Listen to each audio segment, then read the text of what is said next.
आज की वीडियो का टॉपिक है फर्टिलाइजेशन, इम्प्लांटेशन एंड प्रेगनेंसी। इस वीडियो में मैं आप लोगों को बताने वाली हूँ कि ये जो सारे प्रोसेसेस हैं वो क्या होते हैं और कैसे बेबी का पूरा डेवलपमेंट होता है। तो चलिए स्टार्ट करते हैं। बच्चों, सबसे पहले देखते हैं फर्टिलाइजेशन के बारे में। फर्टिलाइजेशन क्या होता है? जब male gamete and female gamete का आपस में फ्यूजन होता है, जब दोनों गैमीट्स आपस में फ्यूज हो जाते हैं तो वो जो फ्यूजन वाला प्रोसेस होता है उसको कहा जाता है फर्टिलाइजेशन। अब कैसे होता है तो समझिएगा। ये है फीमेल रिप्रोडक्टिव स्ट्रक्चर। गाइस, यहाँ पर है, दिस इज वजाइना। ये जो पार्ट है दिस इज यूट्रस एंड ये हो गई ओवरी, है ना। 2 ओवरी प्रेजेंट होती है फीमेल्स में। अब हर एक ओवरी से हर एक मंथ क्या होता है? ओवम रिलीज होता है।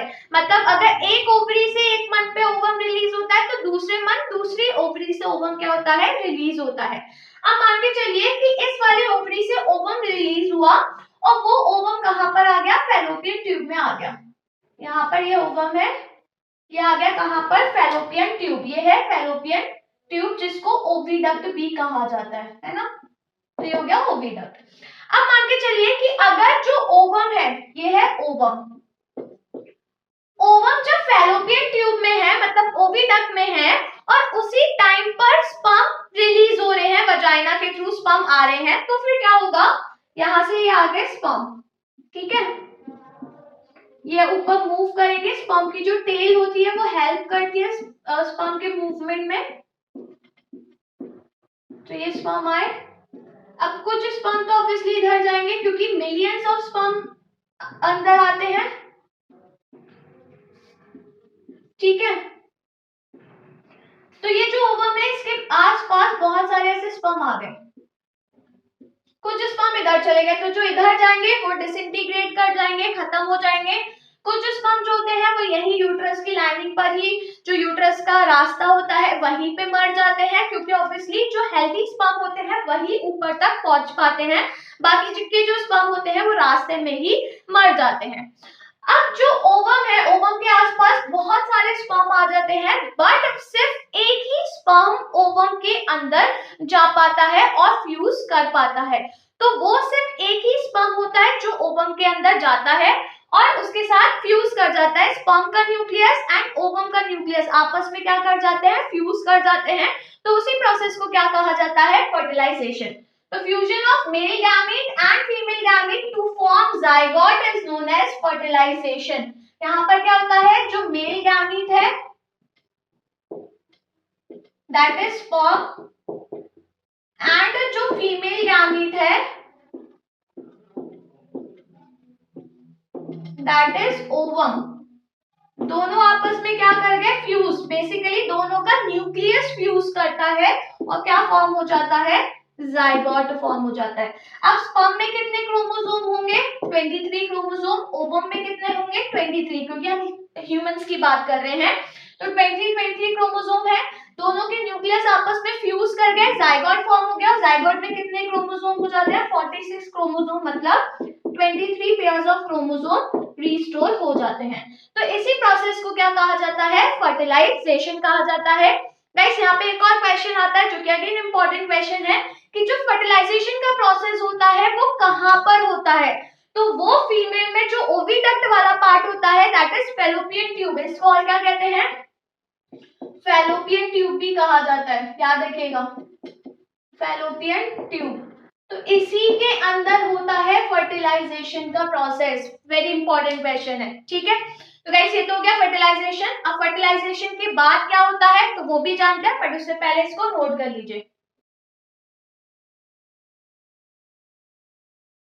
गाइस, फर्टिलाइजेशन के बाद जो प्रोसेस होता है दैट इज इम्प्लांटेशन। तो इम्प्लांटेशन का प्रोसेस कैसे होता है तो वो मैं आप लोगों को डायग्राम की हेल्प से समझाने वाली हूँ, तो ध्यान से समझिएगा। अब हम मान के चलते हैं यहाँ पे फर्टिलाइजेशन हो गया और जाइगोट का फॉर्मेशन हो गया, ठीक है। फर्टिलाइजेशन कहाँ पर होता है? ओविडक्ट में होता है। सो दिस इज ओविडक्ट और यहाँ पे ये क्या फॉर्म हो गया? जाइगोट, ठीक है। अब जो जाइगोट होता है वो एक सिंगल सेल होता है, तो वो जाइगोट का सेल क्या करेगा? डिवाइड करेगा और बहुत सारे सेल्स फॉर्म होने लगेंगे। बट वो जो सारे सेल्स हैं वो आपस में अटैच ही रहते हैं, अलग अलग नहीं होते। क्लियर है? तो यहाँ पर जो जाइगोट है ये डिवाइड कर रहा है, पहले फॉर्म हुए 2 सेल, फिर फॉर्म हुए 4 सेल, फिर ऐसे फॉर्म हुए 8 सेल, फिर हुए 16 सेल।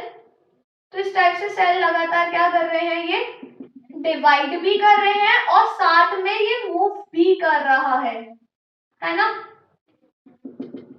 सेल्स डिवाइड भी करते जा रहे हैं और ये मूव भी करता जा रहा है। तो ऐसे करते करते ये मूव करता, बहुत सारे सेल की स्टेज फॉर्म हो जाती है, लगभग 200 से 300 सेल फॉर्म हो जाते हैं और वो सारे सेल्स की जो मास होता है वो जाकर जो यूट्रस की अंदर वाली लाइनिंग होती है दैट इज एंडोमेट्रियम, उसमें जाके ये एम्बेडेड हो जाते हैं, मतलब फिक्स हो जाते हैं। तो यहाँ पर जो यूट्रस की ये जो अंदर वाली लाइनिंग होती है that is known as endometrium, और उसमें ये जाके क्या हो गया, फिक्स हो गया, मतलब एम्बेडेड हो गया, चिपक गया। अब जैसे ही यहाँ पे फिक्स हो जाता है तो यहाँ पे पूरा जो डेवलपमेंट होता है वो स्टार्ट हो जाता है। तो इसके ये जो फिक्स होने का जो प्रोसेस होता है, इस प्रोसेस को क्या कहा जाता है, इम्प्लांटेशन कहते हैं। सबसे पहले यहाँ पे क्या फॉर्म हुआ, जाइगोट फॉर्म हुआ, जाइगोट का सेल लगातार डिवाइड कर रहा है, जाइगोट के बाद फॉर्म होता है मॉड्यूला। मॉड्यूला लगभग 16 सेल की जो स्टेज होती है उसको कहते हैं मॉड्यूला, ठीक है। देन मॉड्यूला के बाद फॉर्म होता है ब्लास्टोसिस्ट। मॉड्यूला के बाद क्या फॉर्म होता है, ब्लास्टोसिस्ट, जो कि लगभग 200 से 300 सेल की जो स्टेज होती है उसको कहते हैं ब्लास्टोसिस्ट। तो यहाँ पे ये जो ब्लास्टोसिस्ट है ये यूट्रस की जो अंदर लाइनिंग होती है दैट इज एंडोमेट्रियम, उसमें जाकर फिक्स हो जाता है। तो इसी के फिक्स होने के प्रोसेस को क्या कहा जाता है, इम्प्लांटेशन। तो देखिए implantation, the embedded of embryo in the thick lining of the uterus is called implantation. जो कि एम्ब्रियो है, यहाँ पे एम्ब्रियो को क्या कहते हैं, यहाँ पे जो एम्ब्रियो है दैट इज ब्लास्टोसिस्ट। जो ब्लास्टोसिस्ट है वो यूट्रस की जो लाइनिंग है, thick lining that is endometrium, वहां पर जाकर फिक्स हो गया। तो उसी के प्रोसेस को क्या कहा जाता है, इम्प्लांटेशन कहते हैं। क्लियर? अब गाइस जो ब्लास्टोसिस्ट है, ब्लास्टोसिस्ट इम्प्लांट हो गया। अब फर्दर और बहुत सारे सेल्स डिवाइड करते रहेंगे, इसके बाद यहाँ पर एम्ब्रियो ही कहा जाता है। देखिए एम्ब्रियो ये भी है, एम्ब्रियो ये भी है। एम्ब्रियो का मतलब सिंपल ये हो गया कि बहुत सारे सेल का जो स्टेज होती है that is known as embryo. But यहाँ पे इनके एक पर्टिकुलर नाम दिए गए हैं, मॉड्यूला, ब्लास्टोसिस्ट। अब ब्लास्टोसिस्ट के बाद जब बहुत सारे सेल्स डिवाइड करते जाते हैं तो फिर उसको एम्ब्रियो ही कहा जाता है, ठीक है। और एट लास्ट एम्ब्रियो के बाद क्या फॉर्म हो जाता है, फीटस फॉर्म होता है। फीटस तब कहा जाता है जब वो एम्ब्रियो थोड़ा बेबी जैसा दिखने लगता है, उसमें ऑर्गन्स फॉर्मेशन स्टार्ट हो जाता है, तो उस स्टेज को क्या कहा जाता है, फीटस कहा जाता है। क्लियर? अब गाइस इम्प्लांटेशन हो गया। इम्प्लांटेशन के बाद प्रेगनेंसी पीरियड स्टार्ट हो जाता है जिसको कहा जाता है जेस्टेशन। जेस्टेशन का मतलब होता है कि यूट्रस के अंदर ही जो पूरा एम्ब्रियो है उसका डेवलपमेंट हो रहा है, तो उसी पूरे टाइम पीरियड को क्या कहा जाता है, जेस्टेशन कहा जाता है। So the full term of the development of the embryo in the uterus, uterus के अंदर जो एम्ब्रियो है उसका पूरा डेवलपमेंट हो रहा है, तो उसी को क्या कहते हैं, जेस्टेशन कहते हैं। और ये जो जेस्टेशन पीरियड होता है वो कितने डेज का होता है, 280 days. Guys this is very important क्योंकि बहुत बार एग्जाम में क्वेश्चन आया है, जेस्टेशन की डिफाइन आती है और कितने टाइम पीरियड तक का होता है वो पूछा जाता है, जो कि हम 9 मंथ जो कहते हैं। बट यहाँ पर एग्जैक्ट 9 मंथ नहीं होते, 280 डेज होते हैं। तो आपको वहां पर 9 मंथ्स नहीं लिखना, आपको डेज में आंसर लिखना है, दैट इज 280 डेज, ठीक है।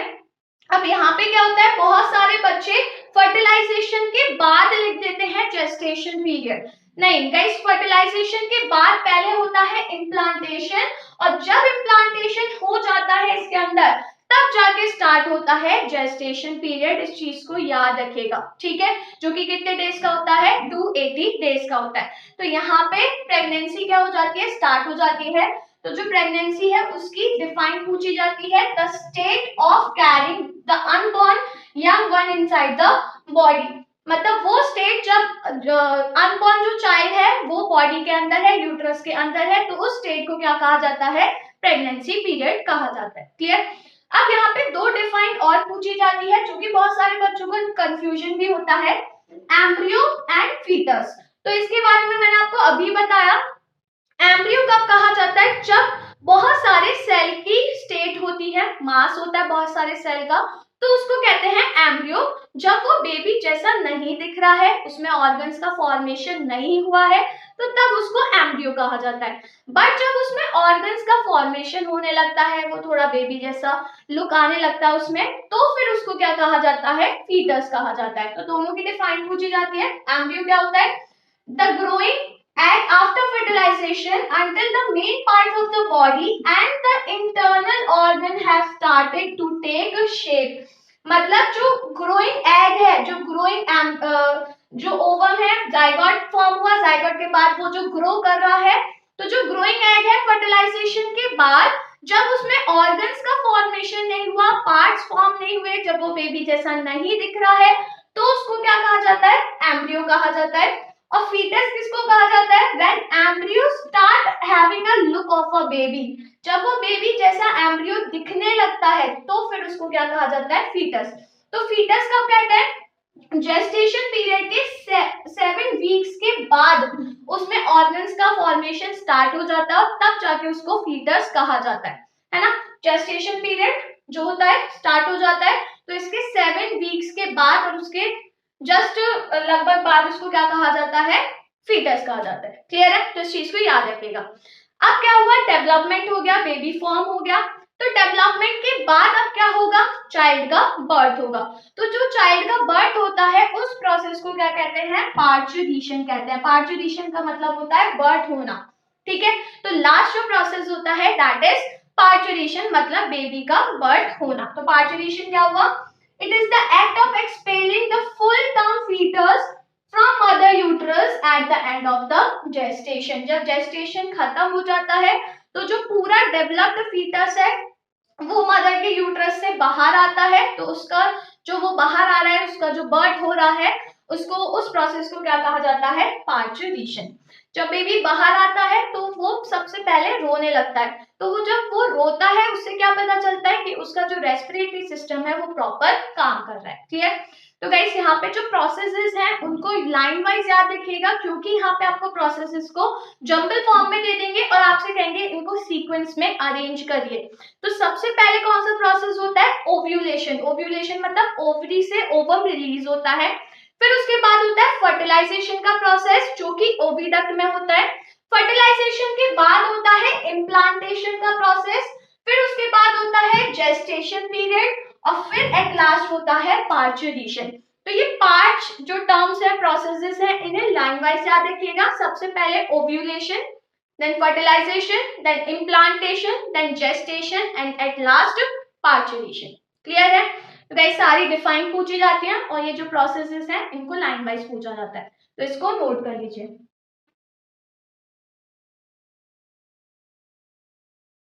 गाइस अगर आपको ये वीडियो पसंद आई हो तो वीडियो को लाइक करिए, शेयर करिए, और अगर आपने अभी तक मेरा चैनल सब्सक्राइब नहीं करा है तो फटाफट से चैनल को सब्सक्राइब करिए।